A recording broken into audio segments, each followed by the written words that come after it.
Salut les Stritosaures. Alors aujourd'hui on se retrouve pour un petit tuto anti-pif. Vous en avez marre quand vous mettez la pression à votre adversaire de vous faire de vous prendre des reversals dans la tronche. Eh bien ce tuto est fait pour vous.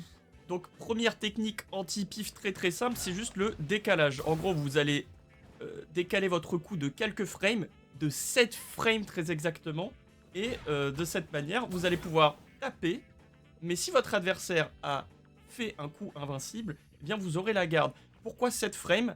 Parce que la plupart des dragons dans ce jeu, vous allez pouvoir le voir dans la barre du bas là, tout en bas ici, la plupart des dragons invincibles de ce jeu sortent en 6 frames. Donc il faut taper sur la 7ème frame en décalage afin d'avoir la garde, puisque sinon vous allez être dans le start-up de votre coup et vous allez vous prendre counter hit. Par exemple, si je ne décale pas assez, là j'ai trop les réflexes, si je ne décale pas assez, vous voyez, je vais prendre le coup.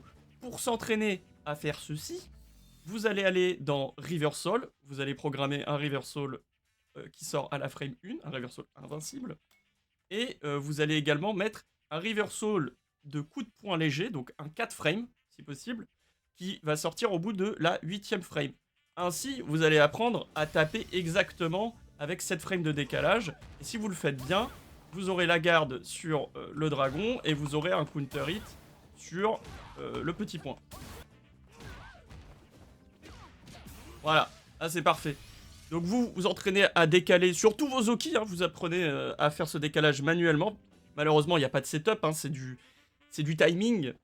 Et normalement, vous allez pouvoir contrer deux options, c'est-à-dire la relever en tapant et le pif naturel. Petite subtilité sur les dragons à la relevée, certains personnages ont des dragons un peu plus lents que les autres.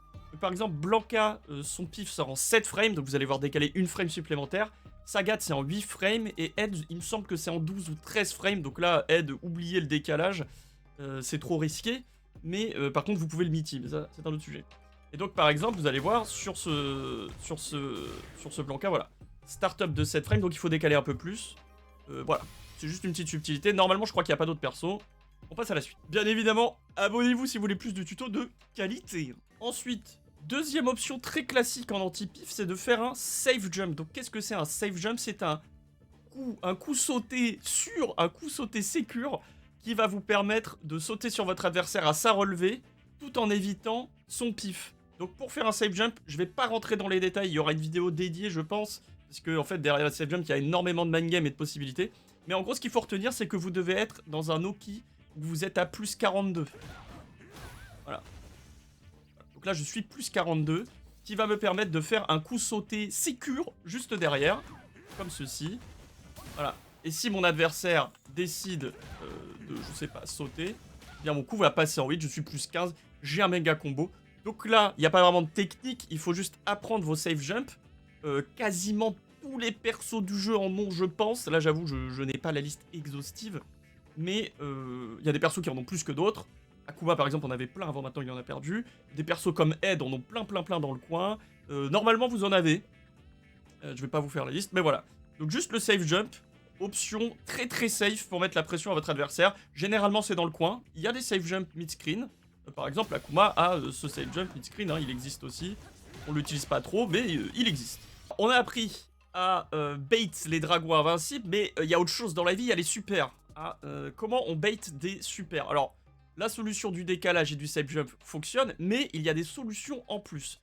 On va faire ce qu'on appelle des meaty safe. Donc ça va pas fonctionner contre toutes les supers. Il y a des supers qui vont sortir trop rapidement pour être bait par les meaty safe.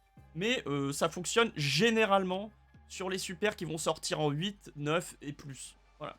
Sachant que malheureusement, certains personnages ne peuvent pas le faire, puisque ces meaty sont sur des light punch, souvent, sur des jabs, et certains personnages ont des jabs trop lents, trop de recover sur leurs jabs, et du coup, ils ne peuvent pas bait les supers. Mais heureusement, Akuma, je vais pouvoir tout vous montrer. Donc, pour ce faire, on va devoir faire un kill frame, donc là, ça va être un stun MK pour bien setup notre meaty, et si on le fait bien, on va toucher avec la dernière frame d'activité du jab. Voilà. Là, vous pouvez voir en bas, j'ai touché sur la dernière frame d'activité de mon jab. Et du coup, ce qu'on va faire pour calculer, on va prendre les frames de récupération. Donc, je vous renvoie à la vidéo sur la frame data, hein, si vous comprenez rien. Les frames de récupération, donc 7 frames, plus une frame, donc 8 frames. Et ça va nous permettre de bait les supers qui sortent en 9 ou plus. Donc par exemple, la level 1 de Camille, normalement, si je le fais bien, j'ai la garde, c'est magique. Donc ça veut dire que là, mon adversaire ne peut que faire Dragon X ou alors un Perfect Pari. Mais il ne peut pas faire super. Et ça fonctionne également, il me semble, sur la level 3 de Camille. Là, j'ai réussi. Voilà, et après, c'est punition max. On s'amuse comme des petits fous. Donc ça, bien évidemment, vous allez devoir apprendre en fonction de vos personnages dans quelle situation vous pouvez toucher avec la dernière frame d'activité de votre job. Hein. Généralement, c'est ce qu'on veut faire. Il y a des persos plus forts que d'autres. Et il me semble que le meilleur, c'est DJ. Parce qu'il n'a que 6 frames de recover sur son jab. Donc, il peut bait des supers qui sortent en 8. Un autre moyen très très simple de battre les supers niveau 1, c'est tout simplement de faire un projectile en Nitty, puisque les supers de niveau 1 sont pas invincibles au coup projectile. Donc, par exemple, bon, avec Akuma c'est super simple, hein. Mais voilà, tous les persos qui ont des projectiles, vous pouvez faire un Nitty projectile et punir votre adversaire. Donc là, vous avez juste à trouver comment faire votre Nitty. Alors, avant-dernière manière de bait des supers, des reversals super, enfin des reversals. C'est, alors, un petit peu différent, mais un peu semblable. C'est de faire un Okizem où vous êtes à 0 à la relevée. Vous êtes à 0, vous êtes à égalité avec votre adversaire. Et vous allez Kara Cancel, annuler la première frame d'activité de votre coup. Alors, qui raconte? Vous allez voir, ça va être très visuel. Pour ce faire, avec Akuma, je vais faire mon Oki habituel. Je vais mettre un gros point dans le vent, ça va me laisser à 0. Je suis à 0. Et après ce gros point, je vais taper. Et vous allez voir, je vais pouvoir annuler le start-up de mon coup si mon adversaire met une super.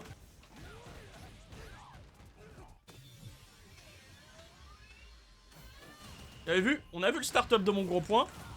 Mais j'ai pu l'annuler par pari. Alors on peut l'annuler par à peu près tout. Moi je vous conseille de l'annuler par pari, c'est quand même plus rentable. Si vous voulez, je peux l'annuler par un Dragon X, mais ça va être nul. Voilà, j'ai annulé par Dragon X et j'ai perdu. Mais voilà, ça c'est un Kara Cancel, c'est l'annulation de la première frame d'activité de votre coup. Et vous, voilà, vous avez des setups aussi, à peu près tous les persos en ont, il faut être, il faut être créatif. Mais normalement, ça se trouve. Dernière façon de bait une super. Alors celui-là il est un peu technique, on combine deux manières de battre les supers. C'est-à-dire qu'on va combiner le safe jump, qui s'il est bloqué, nous laisse assez en positif pour faire un drive rush qui va se déclencher, drive rush jab, qui va se déclencher sur la première frame d'activité de notre jab. Et si notre adversaire décide de piffer après notre safe jump, nous pourrons annuler la première frame d'activité de notre jab par une super et non pas par un pari malheureusement puisque nous sommes dans un drive rush donc c'est impossible. Donc, safe jump.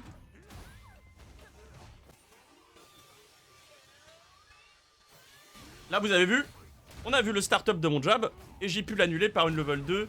Et ainsi infliger des dégâts monstrueux à la Camille. Voilà, c'est tout pour ce petit tuto. Et je vous dis à la prochaine pour plus de tips de professionnels.